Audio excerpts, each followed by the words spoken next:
রথযাত্রার দিন কাছে, তাই রানী রাজাকে বললে, চলো রথ দেখতে যাই। রাজা বললে, আচ্ছা।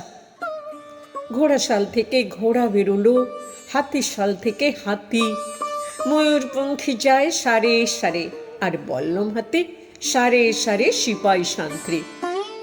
দাস দাসী দলে দলে পিছে পিছে চলল। কেবল বাকি রইল একজন, রাজবাড়ির ঝাঁটার কাঠি কুড়িয়ে আনা তার কাজ। সর্দার এসে দয়া করে তাকে বললে, ওরে তুই চাবি তো আয়। সে হাত জোর করে বললে, আমার যাওয়া ঘটবে না। রাজার কানে কথা উঠল, সবাই সঙ্গে যায়, কেবল সেই দুঃখীটা যায় না। রাজা দয়া করে মন্ত্রীকে বললে, ওকেও ডেকে নিও। রাস্তার ধারে তার বাড়ি। হাতি যখন সেইখানে পৌঁছল, মন্ত্রী তাকে ডেকে বললে, ওরে দুঃখী, ঠাকুর দেখবি চল। সে হাত জোর করে বললে, কত চলবো?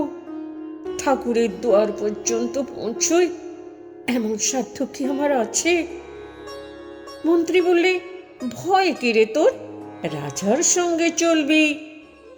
সে বললে, সর্বনাশ, রাজার পথ কি আমার পথ?